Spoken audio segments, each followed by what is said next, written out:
suara saya? Halo Dek, yang di rumah apakah terdengar dengan jelas suara saya? Kalau biasanya kalian di rumah suka ininya kayak echo atau sendar gitu? Kadang sendar, kadang enggak gitu ya. Ya mudah-mudahan kalau nggak ada respon dari yang di rumah, mudah-mudahan terdengar dengan jelas. Jadi Assalamualaikum warahmatullahi wabarakatuh. Selamat siang. Ini adalah kelas apa nih? Alfa Beta. Jadi jumlah total kalian yang hadir berapa orang? Sudah hadir semua? Nggak ada yang lagi di WC? Udah ya. Lengkap. Untuk ketua kelas Alfa tadi, kemarin yang menghubungi saya siapa?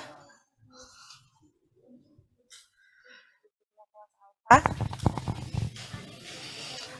Nggak usah, maksudnya nggak usah kesini tapi kamu ya. Oke, ketua kelas Beta. Oke. Gimana blok 3 sejauh ini? 2 hari, ini masuk hari ketiga. Sudah cukup bisa mengikuti ritme blok 3? Sudah ya, Alhamdulillah. Jadi hari ini, saya insya Allah akan memberikan materi atau sharing tentang kelainan kongenital. Kalau saya bilang kelainan kongenital, yang terbayang di kalian apa? Saya minta tolong. Ada daftar absen? Ada absen, Dek?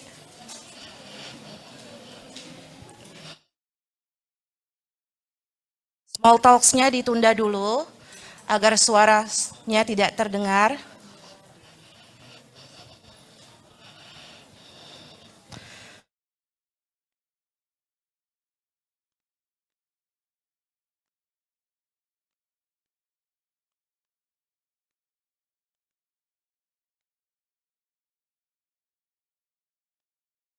Mohon kerjasamanya agar suasana kelas kita kondusif. Kalau ada yang mau berbicara, mendiskusikan sesuatu, silahkan ditunda dulu. Saya minta tolong Kresna Yusuf Surya Manggala. Oke, Kresna, kalau saya bilang kelainan kongenital yang terbayang oleh kamu apa?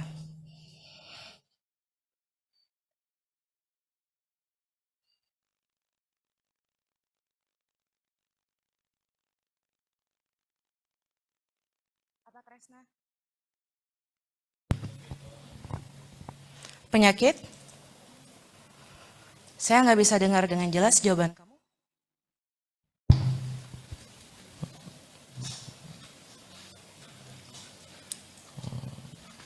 Oke, mungkin Kresna belum bisa menentukan apa itu kelainan kongenital. Saya minta tolong yang di rumah, Fari Arkan Maulana, bisa langsung hidupkan saja suaranya, unmute. Halo dokter, Apa itu kelainan kongenital? terdengar? Fari? Halo dokter, Oh, apakah mereka nggak terdengar? bisa. Oh, kenapa tuh? Speakernya nggak bisa.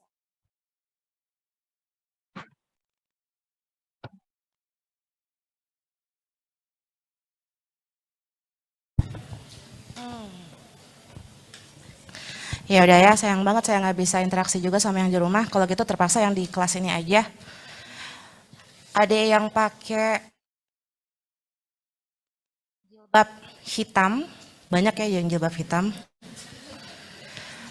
Jilbab hitam yang pakai apa tuh? Freshener di sininya, ya.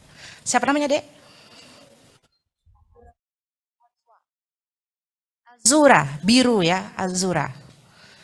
Iya bukan Azura. Dari bahasa Italia, Azuri. Bukan. Azura, menurut kamu apa Azura?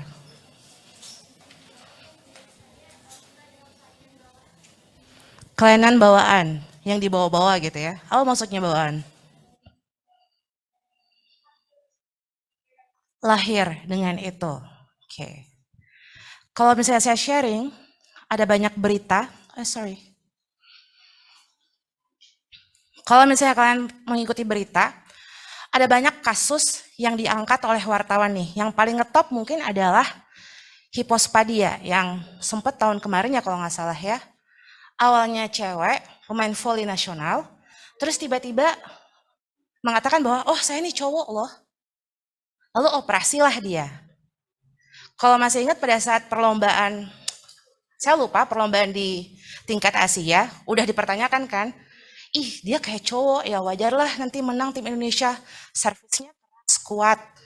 Terus ternyata setelah dia melalui pemeriksaan, ternyata betul beliau mengalami hipospadia.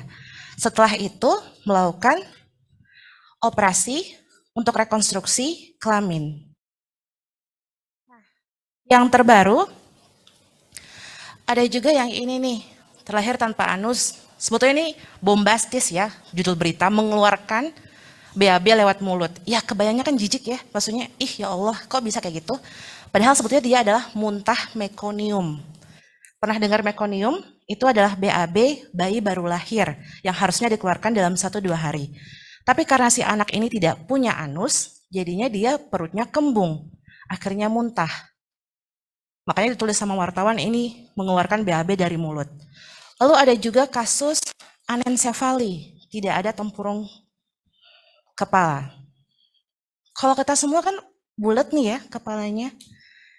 Kalau kemarin saya pernah lihat di Reels atau TikTok ada ya pasangan yang menikah, tapi yang kepala pasangan cowoknya kecil banget. Ada yang lihat nggak?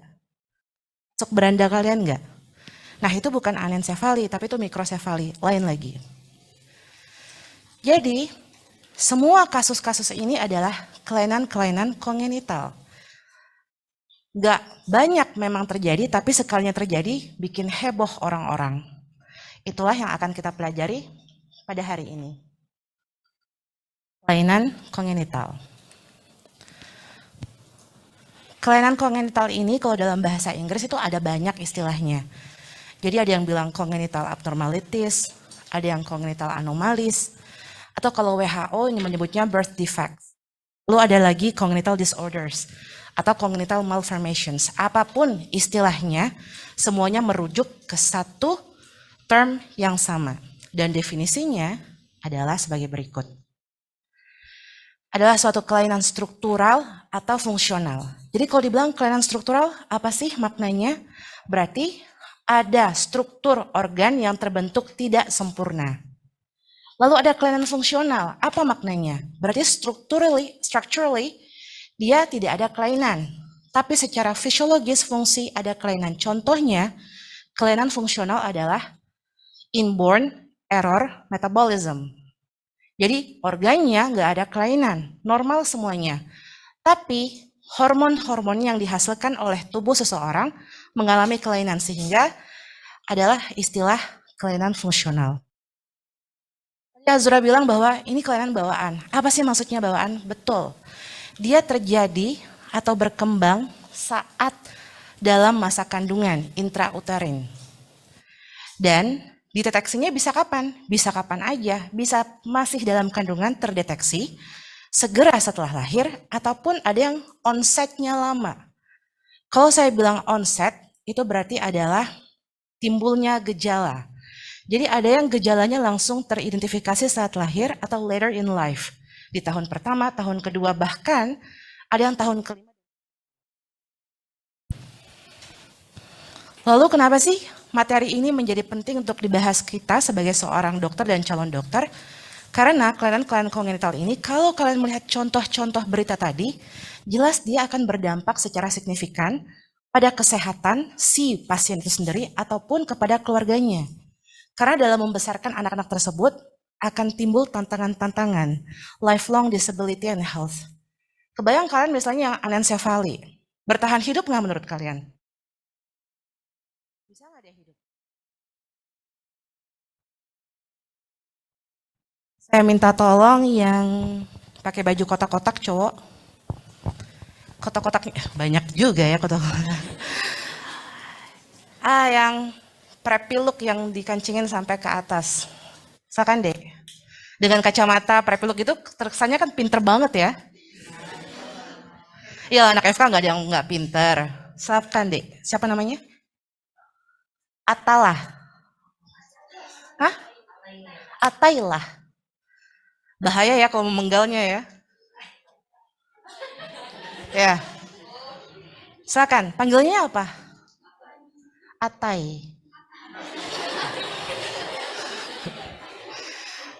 Kan saya nggak ada konotasi lain maksudnya. Ya, Atta. Gimana, Tak? Bisa bertahan hidup nggak yang nggak ada tempurung kepalanya?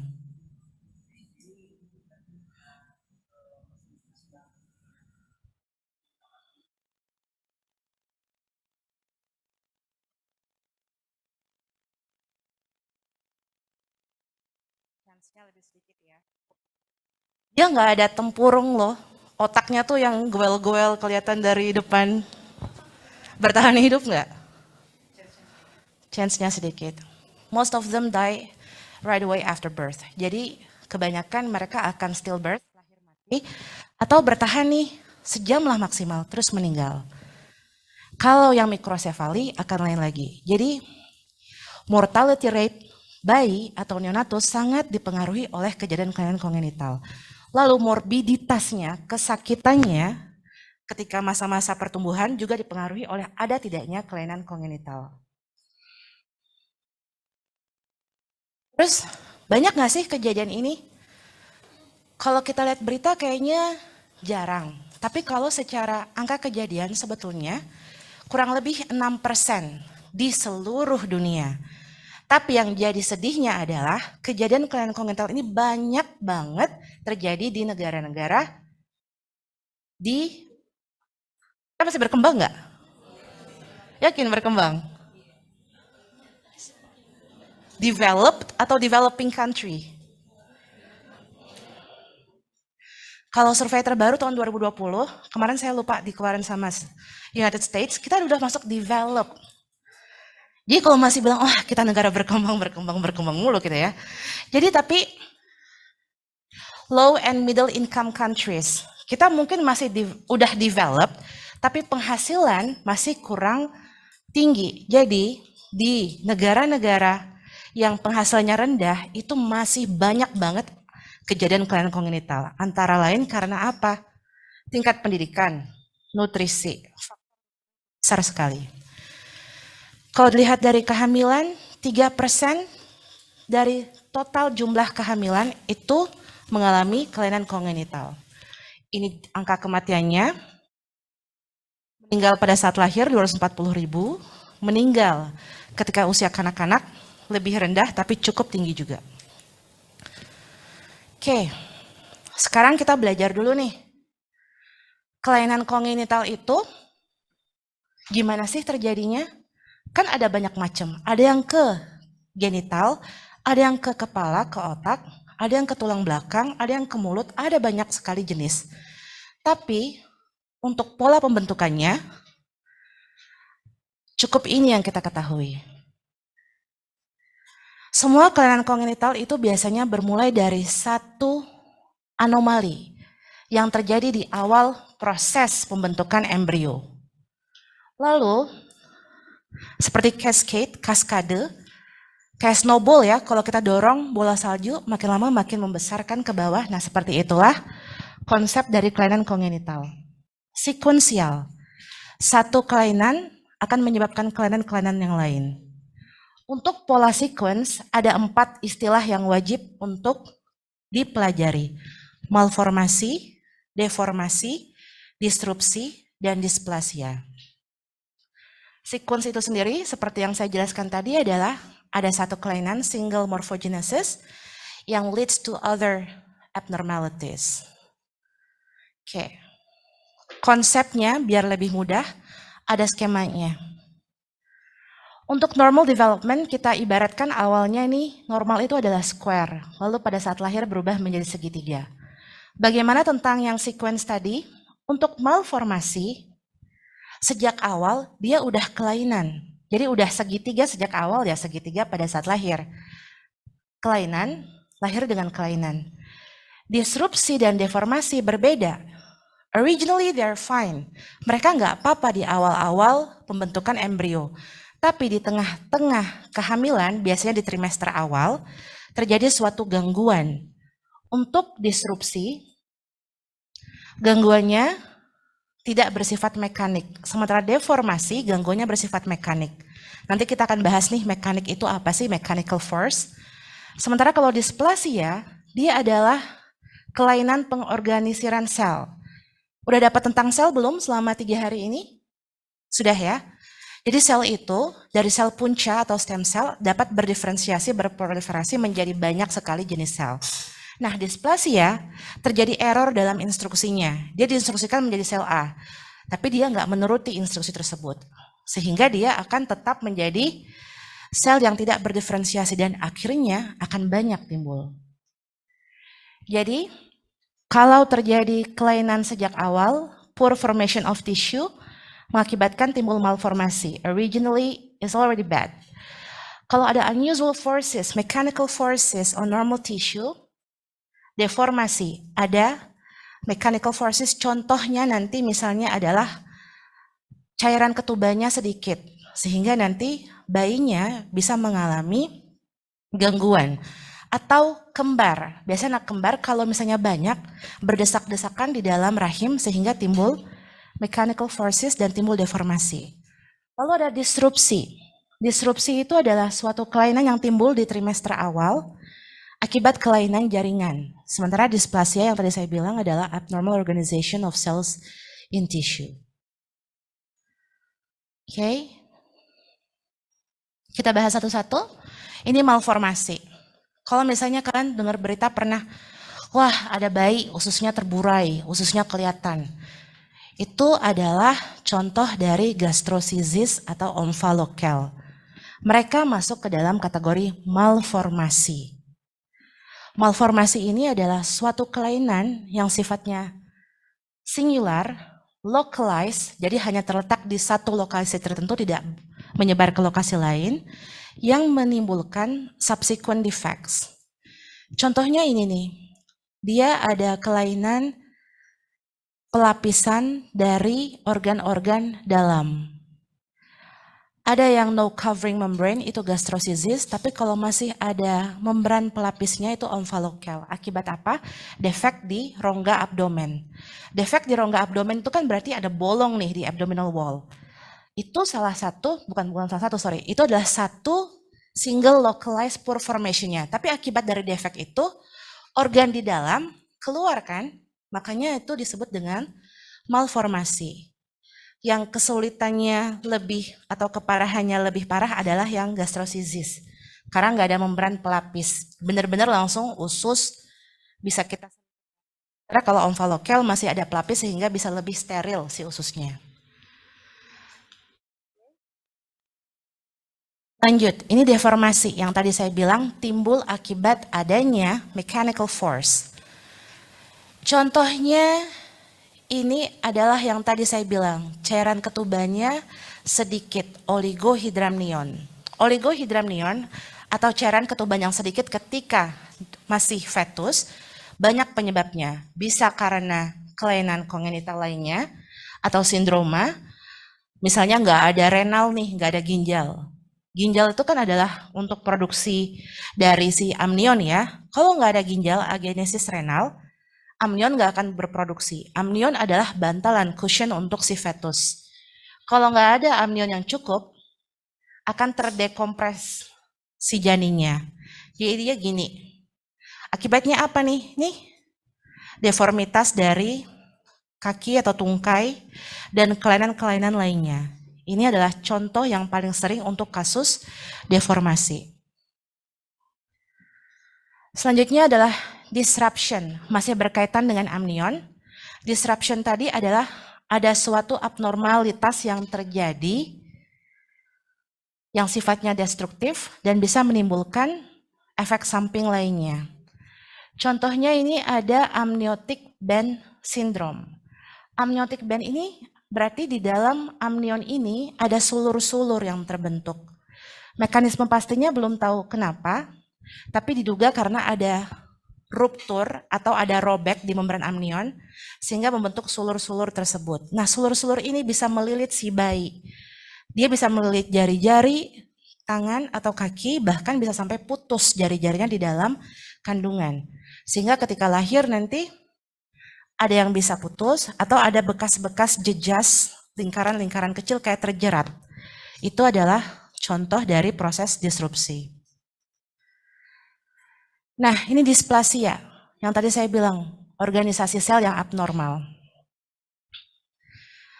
Kalau misalnya kita ada beauty spots, ada telalet nih, biasanya kan cuma satu atau dua di beberapa tempat tertentu. Tapi kalau tiba-tiba pengorganisasian si melanin itu menjadi abnormal, dia bisa akan terbentuk terus-menerus sehingga timbul ada suatu tanda lahir yang luar biasa besar. Biasanya kalau tanda lahir nggak akan sebesar ini ya, biasanya paling cuma mungkin seukuran palmar atau mungkin seukuran misalnya koin. Tapi kalau ini sudah cukup besar sehingga kita anggap adalah neurocutaneous melanosis. Nah, kalau tadi adalah malformasi aja nih. Ini ada istilah lain malformation syndromes. Malformation syndromes ini, kalau tadi malformasi adalah single abnormalities leads to a lot of abnormalities. Kalau malformation syndromes itu adalah kumpulan-kumpulan dari malformasi. Sindrom itu kumpulan gejala. Jadi kalau tadi satu gejala, tapi menyebabkan gejala lain. Kalau ini timbul gejala-gejala secara banyak dan secara bersamaan. Contohnya apa? Biasanya adalah kelainan kromosom. Trisomi 21, Down syndromes. Namanya Down syndromes, Edward syndromes, Patau syndromes. Semua yang namanya sindrom itu adalah malformation syndromes. Oke, jadi tadi kita udah bahas nih, ada yang malformasi, ada deformasi, disrupsi, displasia. Malformasi, khusus malformasi, ada yang single localized, itu cukup dengan malformasi atau sequence tadi. Tapi kalau yang multiple localized, itu adalah sindrom. Jadi dipahamin ya bedanya, kalau yang sequence, satu kelainan menyebabkan kelainan lainnya, sementara untuk yang syndromes adalah kumpulan dari localized defects. Oke, ini adalah tabel terminologi aja, bisa dibaca nanti. Contoh-contohnya juga sama seperti yang saya jelaskan sebelumnya. Sebetulnya nggak usah untuk difoto, karena untuk slide kuliah saya akan saya bagikan nanti di e-learning. Jadi untuk Birth Defects Awareness Month itu ada di Januari, biasanya langsung diselenggarakan banyak hal, pengabdian masyarakat, edukasi, talk show, untuk meningkatkan raise awareness dari tidak hanya masyarakat, namun juga tenaga kesehatan. Nah, yang paling penting sebagai seorang calon dokter, udah tahu teorinya, terus kalau kita dapat pasien kayak gini mau diapain? Nggak mungkin kan misalnya cuma didoain aja, atau oh ya ntar ya Bu ya saya rujuk aja ya ke pasien, ke dokter lain, saya nggak sanggup. No, when we deal with these patients, yang pertama dan utama sama seperti semua kasus lainnya, anamnesis dulu. Wawancara, history taking. Anamnesis itu bisa ke pasien langsung atau ke keluarga. Ada auto dan allo anamnesis. Tapi kalau untuk pasien-pasien gini pasti ke keluarga kan ya. Kita tanyakan gimana kejadiannya, lalu tanyakan juga riwayat kehamilan ibu, riwayat persalinan. Seringkali faktor-faktor itu pencetusnya terjadi pada saat kehamilan, terutama trimester 1 dan 2. Pasti kan suka ditanya nih, ibu makan apa? Ibu konsumsi obat apa? Ada yang merokok tidak di rumah? Karena itu semua berkaitan dengan kelainan kongenital. Setelah dilakukan history taking, kita lakukan pemeriksaan fisik. Dan terakhir baru kita akan mencoba menginterpretasi temuan-temuan itu berdasarkan proses perkembangan anatomi normal. Kita lihat satu persatu. Ini history taking yang saya bilang tadi. Selain kita tanyakan tentang riwayat-riwayat persalinan, kehamilan, yang paling penting juga adalah, ada nggak sih di keluarga yang mengalami hal yang sama? Sometimes it runs in the family, jadi kita harus benar-benar mengeksplorasi, ada nggak nih jangan-jangan tantenya, atau nenek atau kakek dari sebelah pihak mana yang mengalami serupa. Sehingga untuk family history harus 3 generasi. Generasi pertama adalah generasi anak, generasi kedua adalah orang tua, dan ketiga adalah kakek nenek. Jadi 3 generasi kalian cari informasinya. Lalu riwayat antenatal care, bagaimana saat kehamilan, apakah aktivitas fetus aktif, ibu ada konsumsi apa aja, ketika persalinan, ibu melahirkan dengan cara apa nih, normal, sesar, atau vakum, forceps, dibantu siapa? Karena kalau yang membantu nggak kompeten bisa timbul kecacatan juga. Selanjutnya adalah physical examination. Physical examination same, semua pasien, head to toe. Mulai dari rambut, mata, hidung, semuanya kita periksa. Untuk mencari apa? Untuk mencari dysmorphologis. Kalau misalnya saya, Dek, siapa namanya Dek? Yang rambut panjang, iya. Puan. Puan, siapa namanya Dek? Theo. Theo. P-H-E-O. F. Puan sama Theo nih. Kalau kalian melihatnya, is there something funny with them? Dari penampilan, ada nggak? Nggak kan ya? Tapi terkadang istilahnya orang-orang bilang funny looking kids. Anak-anak yang dengan sindrom, kalian pasti bisa lihat kan, kayaknya beda deh, ada kelainan deh. Tanpa kalian jadi dokter pun, you can just tell, they look different. Mungkin ada kelainan. Nah, tugas kita sebagai dokter itu adalah benar-benar melihat head to toe, ada dysmorphologis. Letak telinga. Telinga itu normalnya harus sejajar mata ya. Kalau kalian letaknya di bawah mata, berarti itu low set ears. Lekukan telinga. Ada yang lobulated di sini daun telinga. Terus jarak antara iris. Harusnya itu normal. Tapi kalau hipertelorisme, jarak antara irisnya melebar itu, atau pupil melebar, berarti ada kelainan juga nih. Di sini nih, di pipi. Kalau kalian misalnya kayak lempeng aja tuh. Hipoplasia zygomatikus, bisa. Jadi banyak banget feature-feature yang sebetulnya kayaknya ini nggak penting, tapi ketika kita temukan, they add up to something. Kayak puzzle. Ada ini, ada ini, ada ini. Wah, ini sindroma A nih. Jadi yang kalian bilang, biasa aja nggak ada perbedaan. Tapi kalau kalian telusuri, feature-feature manusia itu ada size normalnya juga. Hidung, nih. Ini kan nasal bridge ya. Kalian semua ada kan? Walaupun pesek segimana rupa pasti ada di sini. Nah, anak Down syndrome, mereka depressed nasal bridge. Benar-benar pleng, lurus. Nggak ada lekuk-lekukannya lagi. Jadi head to toe, tidak hanya misalnya periksa tekanan darah, nadi, namun juga melihat adakah kelainan-kelainan baik mayor maupun minor dalam hal features yang terlihat mata ataupun yang di dalamnya.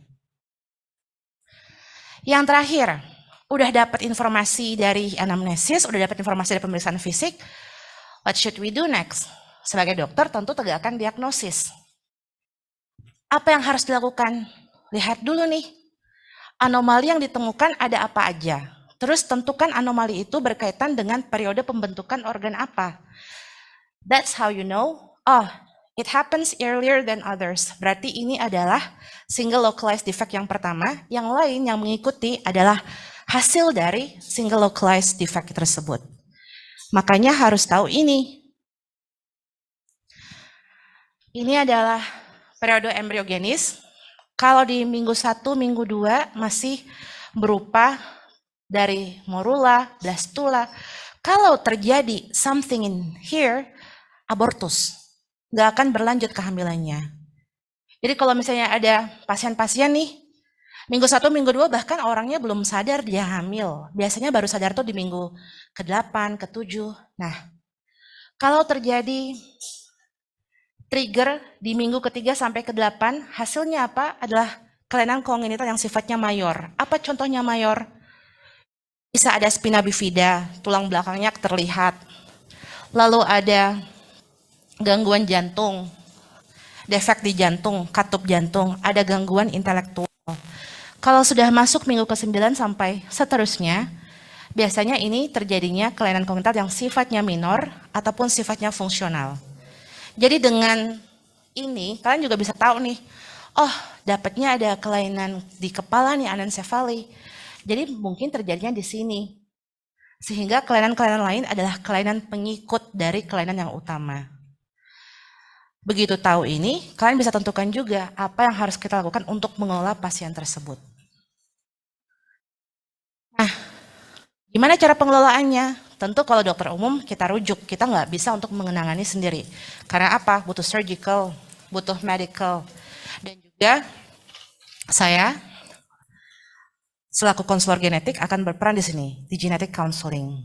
Karena apa sih kalau orang-orang punya anak dengan kelainan, pasti nanyanya, anak saya berikutnya gimana ya dok ya? Bakal cacat juga nggak? Atau bahkan takut nggak mau punya anak lagi. Kalau saya profesinya berarti harus assist the family, bagaimana sih mengelola kehamilan berikutnya, apa yang bisa dilakukan untuk mencegah, dan apa yang bisa dilakukan untuk tentu saja makanya untuk pengelolaan pasien-pasien tersebut dibutuhkan suatu tim yang komprehensif. Penyebabnya apa?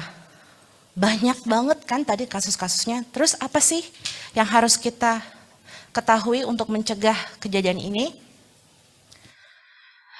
Sadly, sebagian besar nggak ada specific cause. Jadi kalau dibilang, oh ini gara-gara saya nabrak kucing nih, kan ada ya misalnya superstitious yang seperti itu, kepercayaan-kepercayaan. Kan inginnya pas orang hamil itu berbuat baik biar anaknya baik juga. Nanti ngeliat yang cantik-cantik biar anaknya cantik dan ganteng juga gitu ya.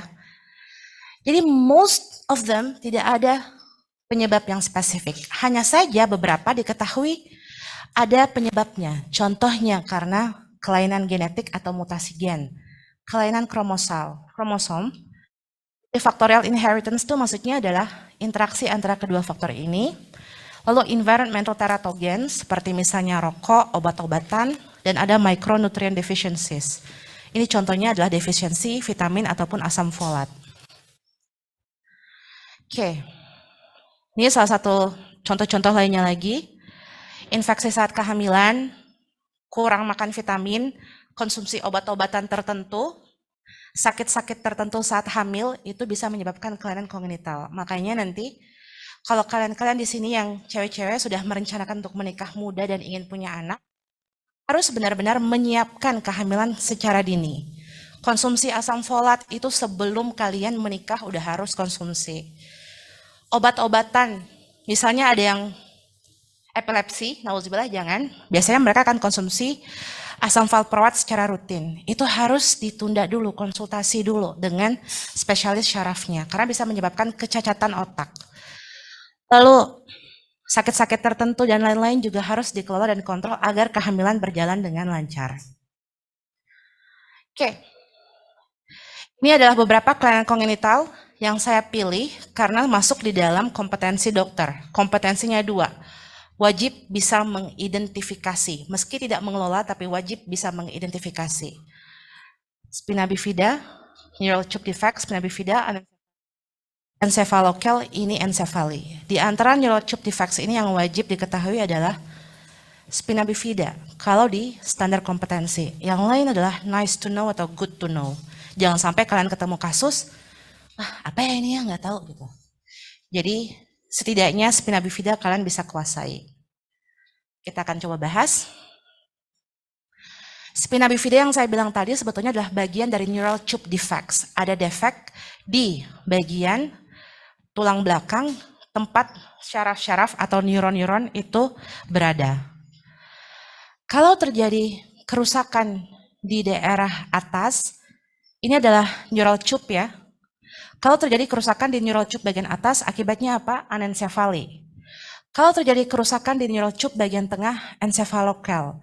Spina bifida di mana nih neural tube yang di bagian bawah? Akibatnya kalau ada spina bifida, gimana? Kalian pernah lihat misalnya ada bayi yang gimana coba? Ketua kelas. Contoh spina bifida itu gimana sih? Pernah dengar nggak?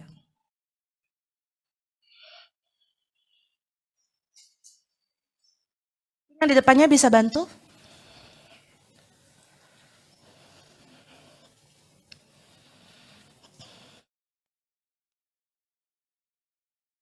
Yang sebelahnya ketua kelas.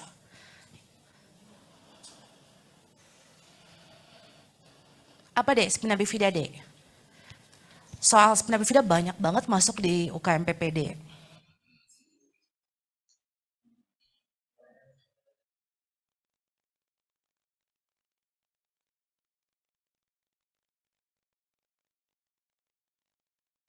Yang lain bisa bantu? kelainan pada tulang ekor, benjolan. Jadi kalau misalnya kalian ketemu bayi baru lahir, tiba-tiba kok ada benjolan dok tulang belakangnya ini, itu spina bifida. Jadi banyak juga kejadiannya, apalagi di Palembang sebetulnya standar kesehatan gizi kita, stunting kita jelek nih masih. Jadi akan mungkin. Kabar baiknya, spina bifida dapat dicegah dengan pemberian asam folat. Asam folat ini udah wajib rutin diberikan untuk ibu-ibu hamil, itu 0,4 mg per hari. Tapi kalau sebelumnya anak pertamanya udah spina bifida, maka dosisnya akan meningkat menjadi 4 mg. Ini adalah contoh-contoh tadi. Kalau yang tadi di bagian atas kena jadi anencefali. Ini encefali ini kepalanya nempel ke belakang. Kalau untuk bagian tengah tadi yang kena neural tube tengah adalah cranioschisis atau encephalocal, benjolnya di kepala. Tapi kalau kena yang di cauda di bagian bawah, itulah contohnya spina bifida. Ada benjolan nih, ada benjolannya yang terbuka atau open, ada yang closed. Jadi tertutup kulit, ada yang enggak tertutup kulit. Skemanya jelas ya, ini neural tube, bagian atas kena akibatnya ini, tengah kena akibatnya ini. Nah, yang paling bawah ini baru adalah spina bifida. Kalau bagian ini berarti first neurulation terganggu. Pembentukan neuron pertama terganggu. Kalau second neurulation di bagian tengah. Post neurulation juga masih di bagian tengah dan akhir. Jadi lagi-lagi bergantung pada timing. Timingnya terjadi di mana, maka akibatnya akan spesifik. Contoh tipe spina bifida, open dan close yang paling sering. Open ini myelomeningocele. Myelomeningocele itu benar-benar ada terbuka, ada pembukaan, ada opening, dan bisa keluar tuh isi dari tulang belakangnya tanpa ada pelapis. Tapi kalau yang occulta atau closed, nerves dan spinal cord-nya nggak rusak karena masih tertutup, cuma ada benjol aja tuh. Jadi kalau yang closed ini masih lebih beruntung karena tidak ada disabilitas sebagai akibatnya. Sementara kalau yang open, ya jelas aja ya, neural tube-nya protrudes atau keluar. Bayangin aja yang tulang belakang yang mengatur semua syaraf-syaraf kita keluar, bisa disenggol-senggol, pasti disabilitasnya akan lebih besar dibandingkan yang tertutup. Nah, ini yang berikutnya, mikrosefali. Ini nice to know bahwa masih banyak bayi-bayi yang lahir dengan kepala dengan ukuran yang kecil akibat dari infeksi virus Zika. Kalau dari report WHO. Normalnya ada yang seperti ini, yang mikrosefali, ada yang sangat severe, ada yang medium. Biasanya akibat dari adanya infeksi virus Zika yang tadi saya bilang atau infeksi parasit-parasit. Kabar baiknya lagi, untuk kelainan kongenital ini walaupun tampak parah dan tampak membutuhkan banyak pengelolaan, tapi it can be prevented. Contohnya vaksinasi. Vaksinasi seperti untuk ibu hamil bisa mencegah infeksi kan ya. Kalau infeksi ibu hamil dicegah sehingga tidak ada trigger atau terus kelainan pada saat masa kehamilan. Lalu nutrisi, asam folat, nutrisi cukup bagi ibu hamil juga bisa membantu mencegah terjadinya penyakit-penyakit tertentu yang menyebabkan kelainan kongenital. Untuk screening atau penapisan adalah ibunya udah hamil nih. Tapi kita bisa identifikasi dini. Bisa kapan? Preconception, sebelum sperma dan telurnya bersatu. Bisa prenatal, pada saat dalam kandungan. Perinatal ketika lahir dan sudah lahir atau neonatal. Ketika preconception ataupun prenatal gimana caranya? Yang tadi saya bilang tuh bisa dari pemeriksaan genetik. Kita ambil spesimen fetus atau darah ibu, olah sedemikian rupa kita bisa identifikasi apakah bayinya ini ada kelainan atau enggak. Atau USG. Anencefali jelas kelihatan di USG trimester 1. Down syndrome juga bisa kita lihat dari ada tidaknya tulang hidung. Lalu banyak kelainan-kelainan yang bisa dideteksi melalui USG. Itu paling simple. Jadi jangan sampai nanti kalian sebagai dokter lalai untuk mengingatkan pada saat antenatal care, ibu ada beberapa hal yang harus kita cek. Sehingga kalau kalian nggak cek, bayinya lolos dengan kelainan kongenital. Karena di Indonesia, bayi-bayi dengan kelainan kognitif yang sangat parah dan akan membahayakan nyawanya sendiri dan nyawa ibunya bisa untuk digugurkan sebelum kandungan usia 20 minggu. Tapi kalau untuk sindroma Down, tetap terus karena masih dianggap bisa untuk bertahan hidup. Jadi, harapan saya dengan sharing materi ini, it could help raise your awareness as a medical student dan juga sebagai future doctors in the future, supaya nanti dapat pasien-pasien gini udah tahu nih apa yang harus lakukan, dan bahkan sebetulnya yang baik adalah promosi dan prevensi.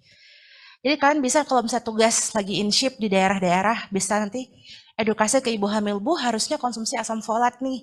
Puskesmas kita nggak ada asam folat, oke ajukan ke pusat. Lalu edukasi untuk bapak-bapaknya, jangan merokok, jangan melakukan upaya-upaya yang bisa membahayakan misalnya kesehatan ibunya. Oh harus nih terapi alternatif ketika hamil atau apa, jangan. Jadi edukasi sangat-sangat penting. Supaya apa? Nyawa kita sebagai seorang manusia, nanti kalau saya sendiri udah tua ketemu sama kalian kan untuk berobat ke dokternya. Oh nanti saya mungkin ke dokter siapa deh nama kamu dek? Azalia, mungkin kan Azalia ini jadi dokter penyakit dalam reumatologi gitu ya. Nauzubillah saya konsul nih, aduh saya OA nih, osteoartritis. Berobatnya kan sama kamu. Nanti kalau tanggung jawab kalian, future generationsnya jomplang banget, nggak bisa diandalkan. Kita kalau udah tidak produktif lagi, kemana kita minta tolong mereka untuk membangun negeri dan juga membantu kita kan? So, it lies in your hand, the responsibility for working on a healthier future generations. Terima kasih banyak atas perhatian. Assalamualaikum warahmatullahi wabarakatuh. Ada pertanyaan? Silakan Dek, namanya disebutkan sekalian kenalan.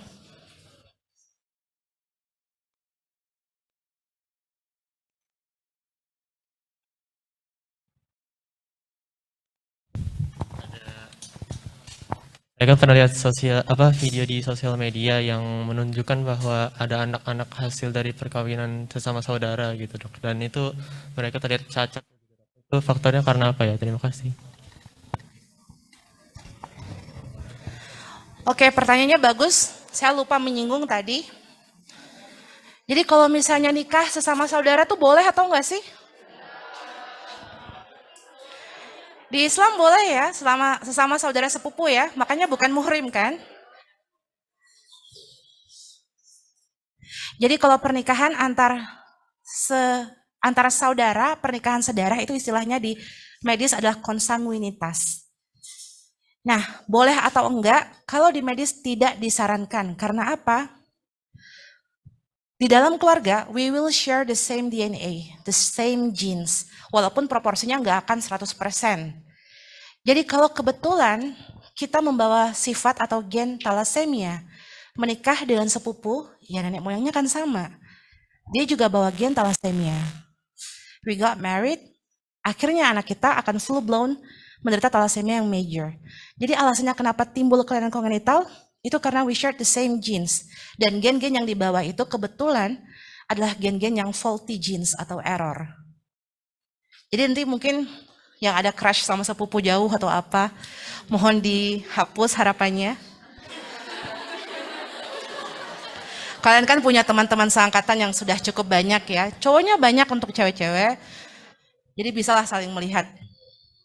Ada lagi yang mau ditanyakan?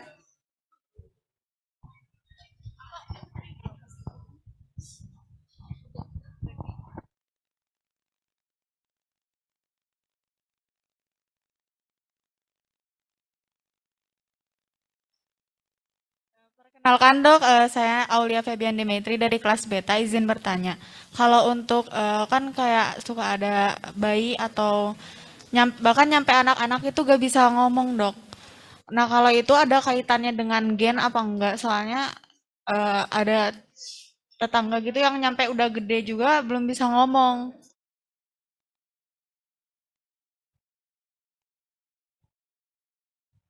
Oke, kalau ada keluhan seperti itu tentu perlu kita lakukan pemeriksaan lebih lanjut ya.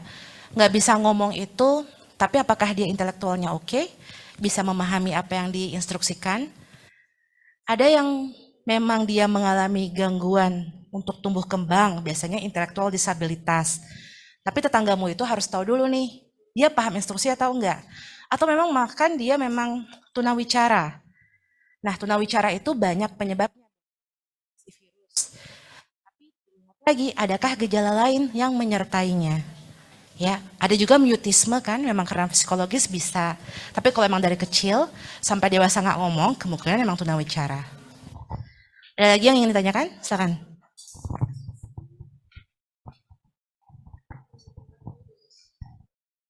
Terima kasih dok atas kesempatannya. Perkenalkan nama saya Grace Anastasia Aulia. Saya ingin bertanya dok, seingat saya di blok 1 kemarin ada penjelasan bahwa beberapa dokter itu malah tidak menyampaikan bahwa selama masa kehamilan anak yang dikandung itu mengalami kelainan.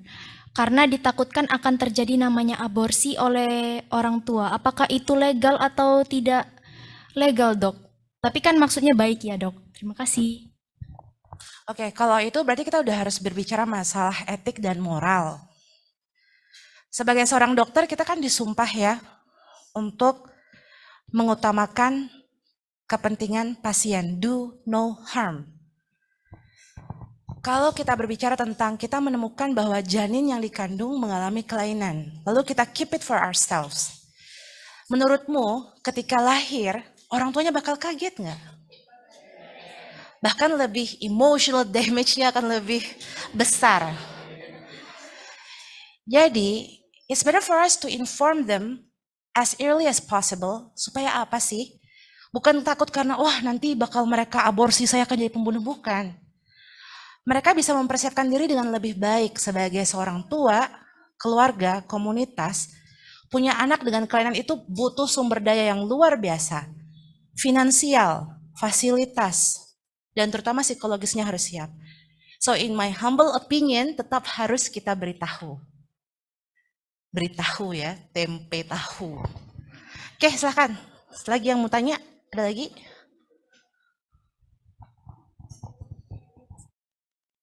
Kan adakah kelainan kongenital yang manifestasinya itu cuman kalau di psikologisnya dengan kayak ya gak ada di fisiknya tapi mentalnya aja misalnya autisme. Jadi maksudnya adakah kelainan kognitif yang sifatnya tidak fisik tapi fungsional gitu ya? Kalau yang sifatnya fungsional ada seperti yang saya jelaskan tadi, inborn error of metabolism. Jadi si bayinya tidak bisa mengelola produk makanan tertentu contohnya, karena ada imbalance dari hormonalnya. Tapi kalau pertanyaannya adalah apakah ada kelainan kognitif yang sifatnya psychological, gitu ya?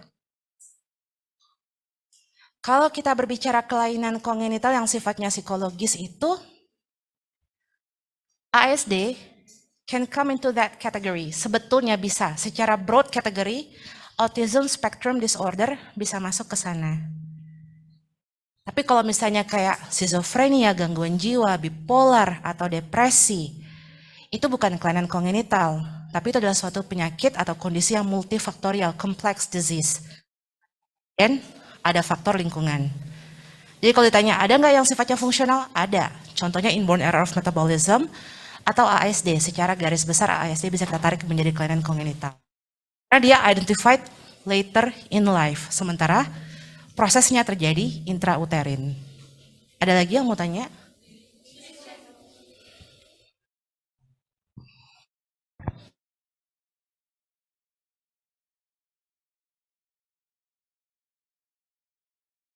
Oke, yang dari kelas Epsilon, AXA. Pola sequence ada deformasi, gangguan mekanik, dan disrupsi non-mekanik. Sebetulnya sudah dijelaskan tadi ya, untuk deformasi, contohnya tadi adalah ada namanya Potter syndrome. Potter syndrome itu dia tidak terbentuk ginjal, agenesis renal. Renal diperlukan untuk maintain produksi amnion. Kalau amnionnya tidak terbentuk dengan jumlah yang cukup, timbul oligohidramnion. Kalau ada oligohidramnion, menyebabkan si fetus di dalam itu kan nggak ada cushionnya kan ya. Apa-apa langsung kena ke si fetus, terjadi dekompresi sehingga bisa timbul dekompresi dari limbs atau ekstremitas bawah, Dan juga bisa dekompresi dari ekstremitas atas. Itu adalah contoh deformasi. Kalau disrupsi, bukan distrupsi. Disrupsi itu contohnya yang tadi saya bilang. Membran amniumnya pecah. Jadi timbul sulur-sulur amnion, amniotic band. Tidak ada mechanical forces di sana, tapi hanya ada kelainan atau disturbance dalam proses morfogenesis. Akibatnya apa tadi untuk amniotik bisa timbul jejas-jejas lingkaran-lingkaran di ekstremitas atau bahkan sampai putus digiti-digitinya. Oke, selanjutnya Asperger. Asperger ini kalau dari kategori DSM-5 terbaru masuk high functioning autism. Physically they don't look different, hanya saja mereka mengelola informasi, memproses informasi berbeda dengan orang kebanyakan. Jadi kalau ditanya, bisa nggak kita, bisa nggak deteksi dalam kandungan? Untuk ASD dan Asperger itu banyak banget gen yang terlibat, sehingga kita tidak bisa point out one single gene that causes this disease. Sehingga untuk pemeriksaan kita nggak bisa panel gen, harus next generation sequencing, meriksa semua gen. It would be so very expensive, jadi tidak dilakukan hingga saat ini.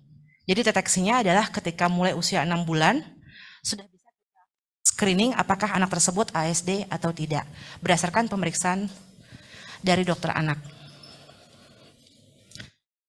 Bipolar. Kalau kita kembali ke definisi, kelainan kognital adalah structural or functional anomalies yang terjadi intrauterin dan dapat diidentifikasi baik itu sebelum lahir, saat lahir, ataupun nanti later in life. Bipolar bukan masuk ke dalam kelainan kognital karena dia kejadiannya tidak intrauterin. Bipolar adalah complex disease. Ada faktor lingkungan ketika lahir, berinteraksi dengan keluarga, teman-teman, upbringing, lalu ada faktor genetik. Jadi dia bukan termasuk kelainan kognital. Tapi dia bisa diwariskan. At certain points, kan faktor genetiknya yang diwariskan oleh orang tua. Kalau seandainya kalian tidak mengalami stimulasi-stimulasi yang sama, you'll be okay. Jadi jangan langsung, iya ini gara-gara papa mama saya bipolar, saya juga bipolar, enggak lah. We are responsible for ourselves. Tidak bisa kita langsung blaming others for something that happened to us. Oke, lanjutnya masih dari kelas Delta.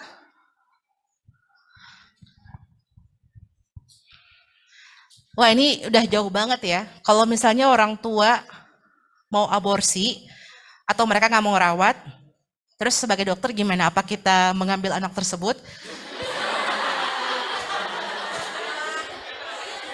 Kita bakal punya banyak anak ya. Saya aja sekarang banyak anak didik masuknya kan ya. Tapi kalau harus kayak gitu juga mungkin sulit. Jadi kalau misalnya dilahirkan, kan kita sebagai dokter tidak berdiri sendiri ya. Kalau misalnya orang tuanya tidak mau membesarkan, tidak mampu membesarkan, ada dinas sosial. Jadi kita tidak usah langsung khawatir bahwa, wah bapak mama, bapak ibu nggak mau ya ngurus anaknya, ya udahlah kita aborsi aja ya. Nggak boleh kayak gitu. Kita tetap encourage the parents, karena kita do no harm ya, sejak dari konsepsi itu do no harm. Kita lihat, kita jelaskan bahwa si anak bisa tumbuh kembang dengan catatan A, B, C. Kecuali kalau anaknya memang benar-benar parah banget, severely disabled, tidak ada masa depan. Mungkin bisa dibahas secara komite medik untuk digugurkan. Tapi kalau masih bisa, tetap kita akan pertahankan kehamilan. Setelah lahir, baru kita beri opsi. Bapak Ibu kalau memang nggak bisa mengurus anaknya, kita serahkan kepada negara. Boleh. Memang jadinya berat ya tanggung jawab kita ya, dan banyak lagi kerjaan. Bukan hanya bantu lahiran, juga bantu ngurusin akte gitu ya. Oke. Spina bifida. Spina bifida tertutup. Biasanya kita akan evaluasi dulu seberapa besar kerusakan yang terjadi, baru nanti kita putuskan apakah perlu surgery untuk put it back, atau kita bisa sifatnya simptomatis aja. Jadi tergantung. Kecacatannya itu tidak terlalu besar dibandingkan yang open, karena tidak ada yang terpapar ke dunia luar. Yang di dalam kelas ada yang mau nanya dulu nggak? Yang di sini soalnya masih banyak.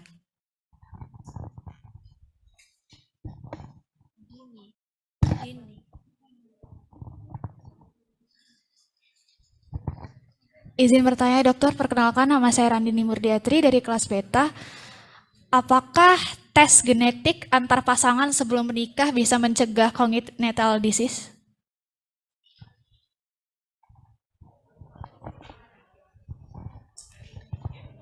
Siapa tadi namanya, Dek? Randini. Kalau misalnya kita periksa sebelum nikah, premarital gitu ya, bisa nggak mencegah? Kalau menurut kalian gimana? Yang lain, teman-teman yang lain? Bisa nggak? Mencegah pernikahan tersebut bisa ya? Iya, kalau misalnya kalian nih, posisinya, Randini cek thalassemia carrier, kamu ternyata bawa gen thalassemia. Terus calon suamimu periksa thalassemia carrier, calon suami juga pembawa sifat thalassemia. Nikah nggak kamu? Mikir dulu ya. Kan salah satu pencegahan bisa melalui itu ya, tidak menikah dengan sesama pembawa sifat. Tapi kalau ditanya bisa nggak pemeriksaan genetik mencegah? It's not about preventing it from happening, tapi kita bisa ada namanya assisted reproductive technique ya, bayi tabung.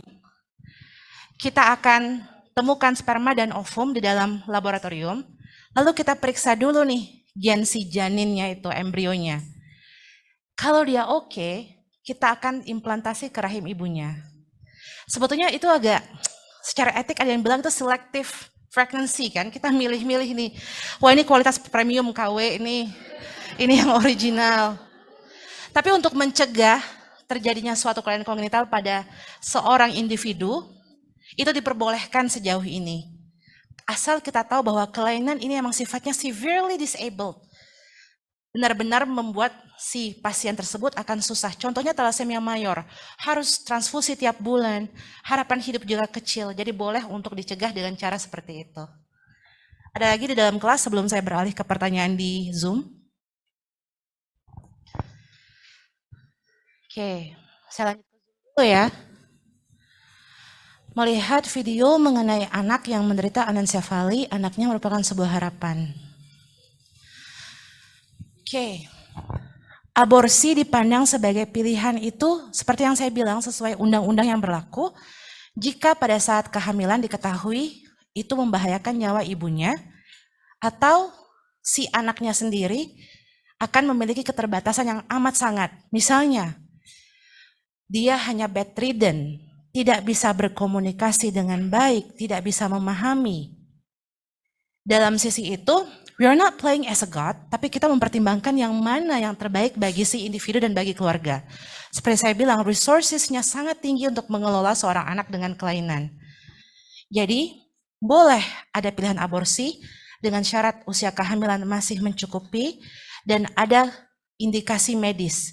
Sang nyawa ibu terancam, nyawa anak pun ketika dia lahir juga tidak seperti tumbuh kembang yang optimal. Seseorang yang mengalami kelainan kongenital dapat menurun bisa. Rekurensinya, risikonya kurang lebih di atas 1% untuk kehamilan berikutnya jika kehamilan pertama ada kelainan kongenital. Kurang lebih di atas 1%, tapi khusus untuk malformasi 1-5%. Solusi bagi atresia ani selain pembuatan kolostomi. Jelas kalau untuk atresia ani, kita akan bantu dulu untuk kolostominya untuk pengeluaran BAB.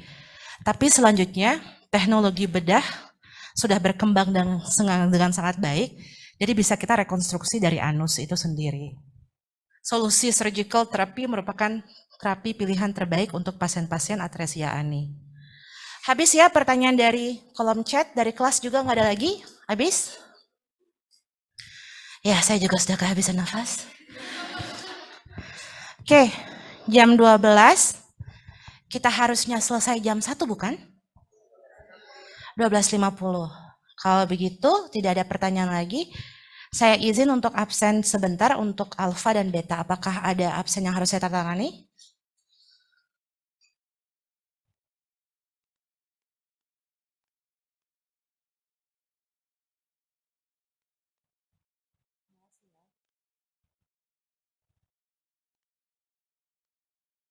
Bunga.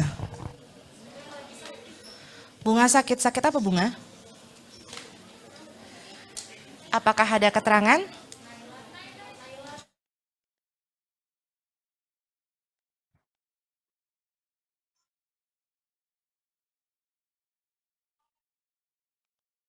Sakit apa, Dek?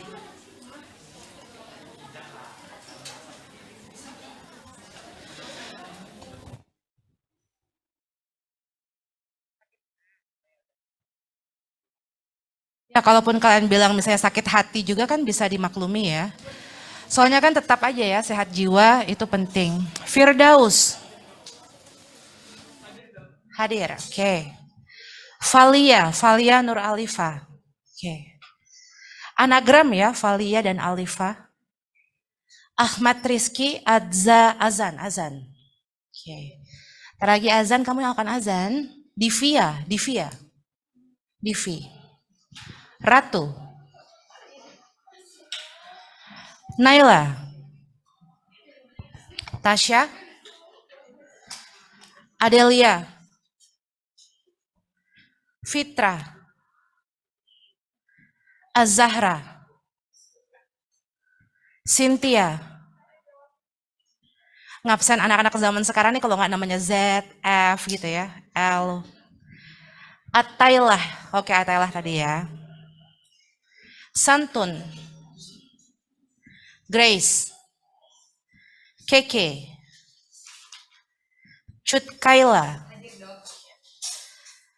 Suara kamu bagus ya kalau jadi MC atau apa ya, bulet ya.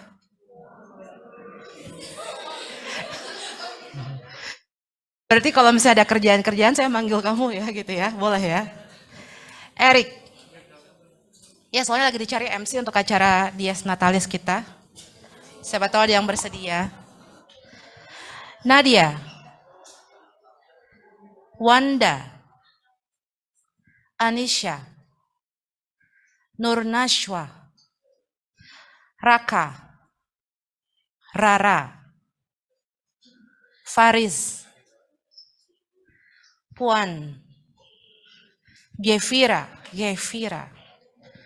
Kamila. Salma. Nafia. Etania. Kaila. Kalian susah nggak kalau kuliah sekarang? Kalau SMA kan pakai seragam ya, pas kuliah kan wah mau ganti-ganti baju tiap hari ya. Sudah mulai mengalami kepusingan ketika mau pergi, baju ini udah dipakai minggu kemarin. Izzatunisa Az-Zahra. Herlambang. Kamu kalau udah punya pacar nanti bisa ya. Misalnya pacarmu, kenapa udah punya? Oh udah. Mana? Oh nggak di sini. Soalnya kan namamu Herlambang, Her kan sudah. Hanif. Hanif. Khairan Tamim. Panggilannya apa Khairan Tamim? Oh bisa dua-duanya ya, ACDC kamu. Aisyah. Citra. Okay. Nabila. Intan. David. Fauzah. Faisal. Gita. 45 untuk Alfa ya. Yang terbaru yang perlu saya tanda tangan ini. Oh 44 kurang 1 ya. Zahira. Fallon. Sally. Ahmad Rafidin. Panggilannya Rafidin. Radia. Dila. Abian. Akan lebih sulit menghafal muka-muka kalian ya karena pakai masker. Abian. Riza. Memberikan informasi tanpa perlu ditanya gitu ya. Kalau misalnya ada meme kan, ada peta Indonesia biru semua. Terus ada keterangan legendanya, siapa yang tanya gitu kan. Gak apa-apa, terima kasih informasinya Riza. Kresna. Panggilanmu siapa? Kresna. Farel. Fatia. Fatia. Putri. Zahira. Fuadiyah nama ayah? Bukan, karena nama bapaknya kan Fuad gitu ya. Enggak. Azalia. Azalia. Rifdah. Azura. Ibnu.